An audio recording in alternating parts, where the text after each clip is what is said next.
Hello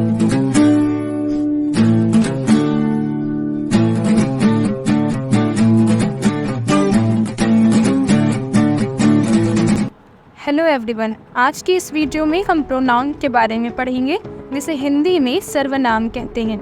so let's start. सबसे पहले हम इम्पोर्टेंस ऑफ प्रोनाउन देखते हैं कि why we are studying pronoun, what is the need of pronoun, कि हमें प्रोनाउन की ज़रूरत क्या है, हम क्यों पढ़ रहे हैं इसके बारे में। तो देखिए, the repetition of a noun in a sentence और a set of sentences makes expression boring. अगर हम बार बार एक ही नाउन को रिपीट करते रहेंगे तो हमारा जो एक्सप्रेशन है वो बोरिंग लगेगा। जैसे यहाँ पर एक एग्जाम्पल है, Mohan is an intelligent boy, Mohan reads in class 6, मोहन's फादर इज़ अ डॉक्टर। तो यहाँ पर बार बार नाउन वर्ड मोहन जो है वो रिपीट हो रहा है, जिससे कि एक्सप्रेशन जो है वो उतना इफेक्टिव, इतना इम्प्रेसिव नहीं लग रहा।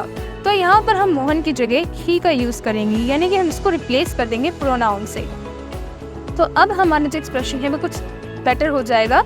Mohan is an intelligent boy, he reads in class 6, his father is a doctor. तो ये इस तरह से हमने देखा कि हम प्रोनाउन का यूज़ क्यों करते हैं। अब बात करते हैं कि प्रोनाउन एक्चुअली में है क्या, what is the definition of pronoun. A pronoun is a word which is used at the place of noun. जैसे कि मैंने आपको बताया कि प्रोनाउन को हम यूज़ करते हैं नाउन के प्लेस पर। तो प्रोनाउन वो वर्ड्स होते हैं जो नाउन की जगह पर आते हैं। नाउन के बारे में मैंने आपको प्रीवियस वीडियो में बताया है, आप वो वीडियो देख सकते हैं। अब बात करते हैं काइंड्स ऑफ प्रोनाउन, यानी कि प्रोनाउन के कितने प्रकार हैं।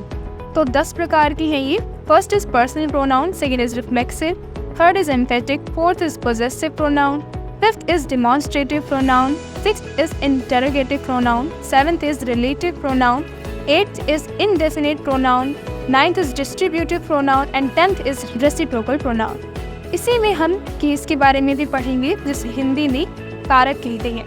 मतलब मैं आपको ये बताऊंगी केस का यूज़ कैसे यहाँ पर आपको करना है। तो चलिए देखते हैं वन बाय वन और इनको डिटेल में पढ़ते हैं। फर्स्ट इज पर्सनल प्रोनाउन, जिसे हिंदी में पुरुषवाचक सर्वनाम कहते हैं। Pronouns which are used in place of names of persons or things are called personal pronouns। यानी कि वो pronoun words जो यूज़ होते हैं किसी भी पर्सन के नेम के प्लेस पर और थिंग के नेम के प्लेस पर। यानी कि जैसे किसी भी चीज़ का नाम है तो उसको हम रिप्लेस कर देंगे और वहाँ पर प्रोनाउन वर्ड लगा देंगे। जैसे कि हमने पिछले वाले एग्जाम्पल में देखा था, मोहन की जगह हमने ही का यूज़ किया, तो यहाँ पर वो पर्सनल प्रोनाउन था मोहन, इसकी जगह हमने ही यूज़ किया। तो पर्सनल प्रोनाउंस वो होते हैं जो किसी के भी नेम के प्लेस पर आते हैं। ये 7 होते हैं, I, we, you, he, she, it, they. ये आपको याद रखने हैं। इन्हें नॉमिनेटिव केस कहते हैं।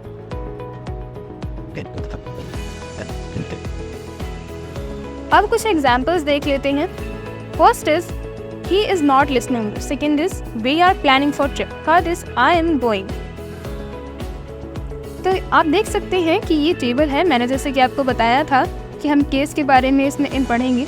तो आप देख सकते हैं कि ये 3 में डिवाइडेड है, नॉमिनेटिव केस, पॉजेसिव केस और ऑब्जेक्टिव केस। पॉजेसिव केस में भी 2 कॉलम आपको दिख रहे होंगे, पॉजेसिव एडजेक्टिव और पॉजेसिव प्रोनाउन। नॉमिनेटिव केस को हिंदी में कर्ता कारक बोलती हैं, पॉजेसिव केस को संबंध कारक और ऑब्जेक्टिव केस को कर्म कारक बोलते हैं। मतलब कि नॉमिनेटिव केस वहाँ यूज़ होगा जहाँ पर काम को करने वाला होगा कोई। जैसे कि मोहन था तो मोहन की जगह हमने ही लगाया, तो वहाँ पर मोहन हमारा नॉमिनेटिव केस था।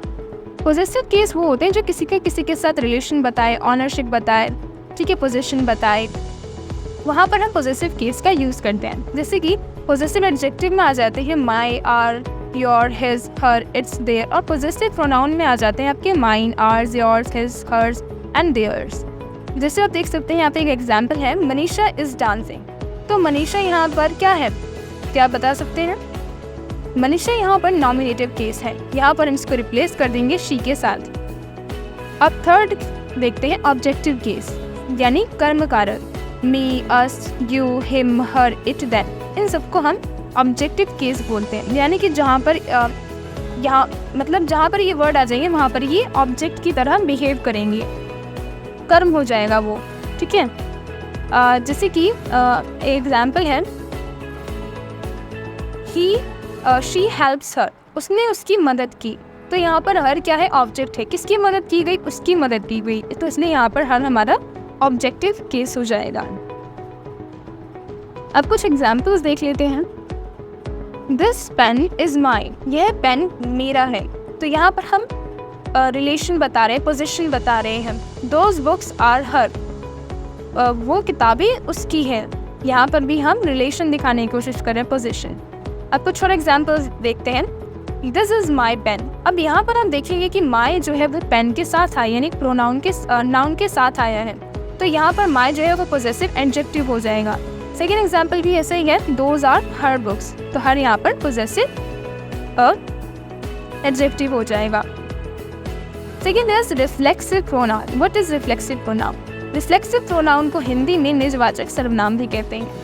The pronouns myself, ourselves, yourself, himself, herself, itself, and themselves are known as reflexive pronouns. These pronouns reflect the action of the verb on the subject itself. जैसे कि she spoiled herself. देखिए definition हमसे कह रही है, परिभाषा में ये कहना चाहती है कि जो भी करने वाला होगा उसका इफेक्ट जो है उसी पर पड़ेगा। जैसे ये एग्जाम्पल्स है, she spoiled herself, तो इसने जो करता है उसका इफेक्ट उसी पर पड़ रहा है। कुछ और एग्जाम्पल्स देख लेते हैं। She hurt herself, उसने खुद को चोट पहुंचाई। They fought among themselves, वो आपस में लड़े। I love myself, तो इसमें आप देखेंगे कि जो करता है, काम करने वाला है, उसका इफेक्ट उसी पर पड़ रहा है। ठीक है, होप आपको ये क्लियर होगा। अब हम आगे बढ़ते हैं।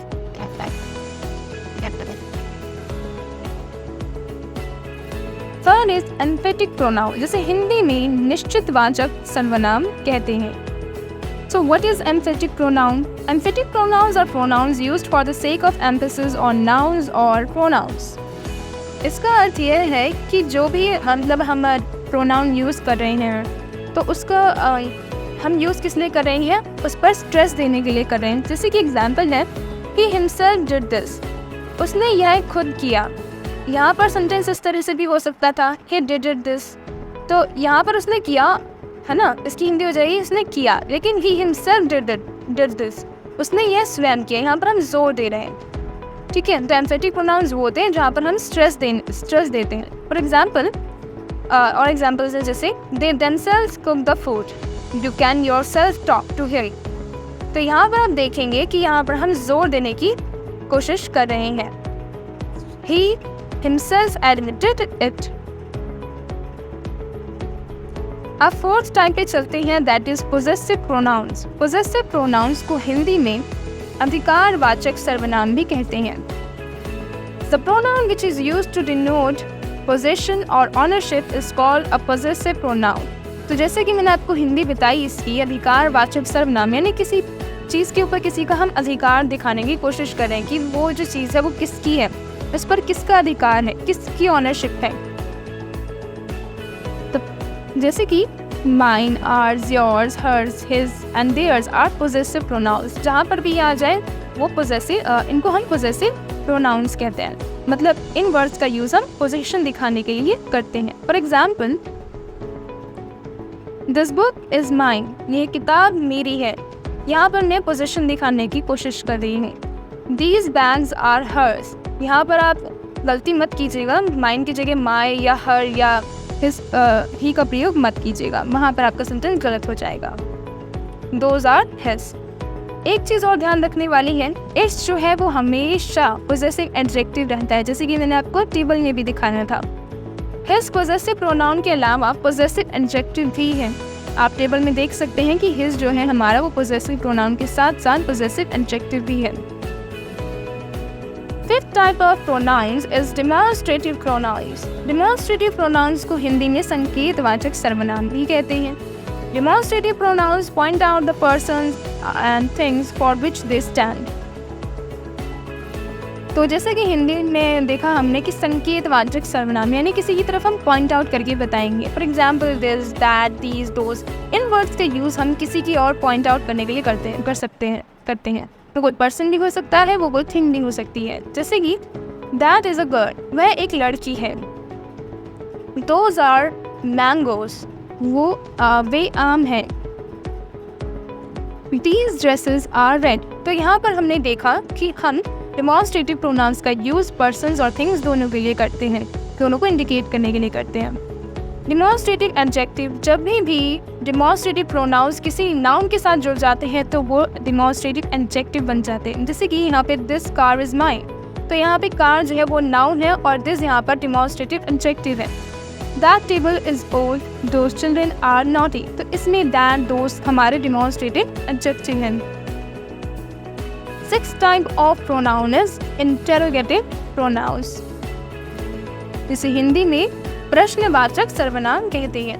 The pronouns which is used to ask a question is called an interrogative pronoun, यानी कि वो प्रोनाउन वर्ड्स जिनका यूज हम क्वेश्चन पूछने के लिए करते हैं उनको हम इंटेरोगेटिव प्रोनाउंस कहते हैं। For example who, which, what etcetera, इन वर्ड्स का यूज हम क्वेश्चन पूछने के लिए करते हैं। For example who are you, तुम कौन हो,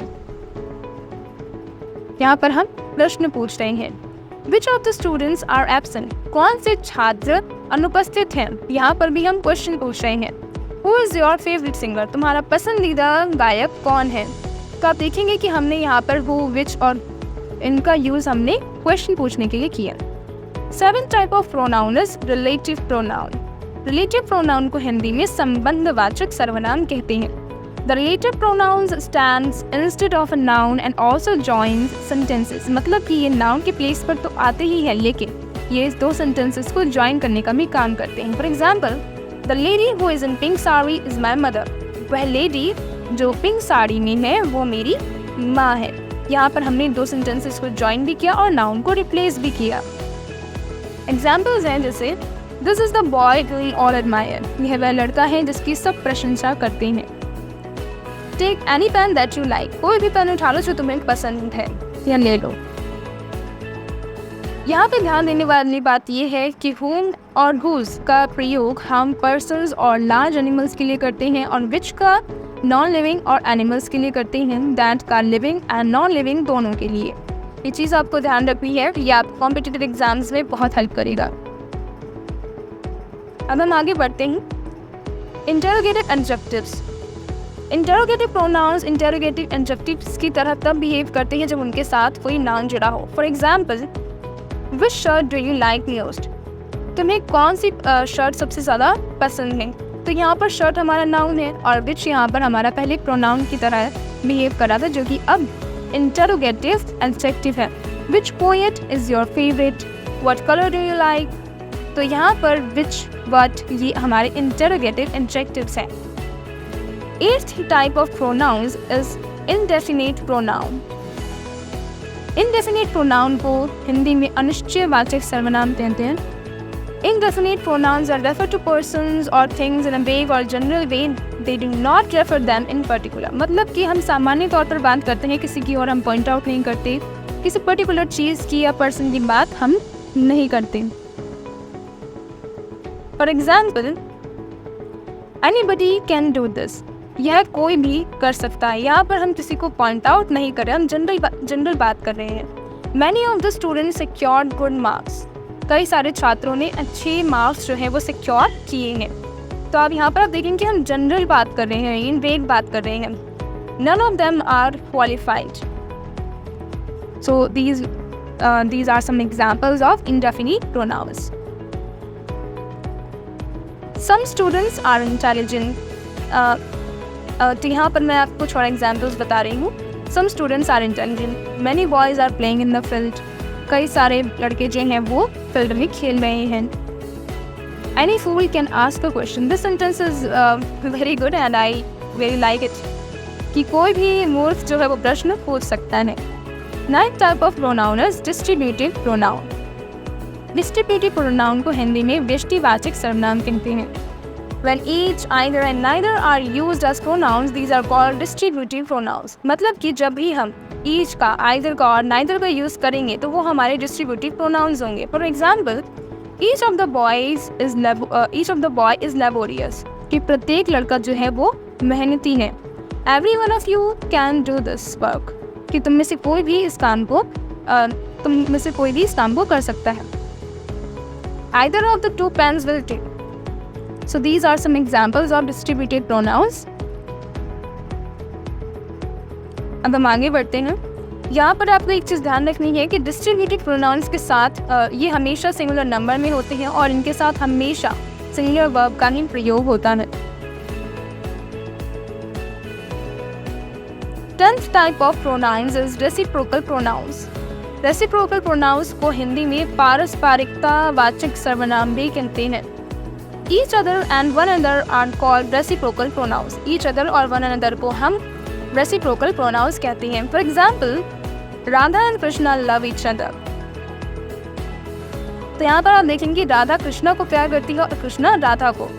the 4 brothers love one another, कि चारों भाई जो हैं वो एक दूसरे को प्यार करते हैं।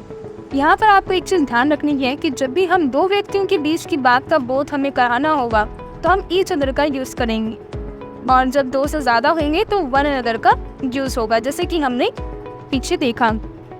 So thank you for watching.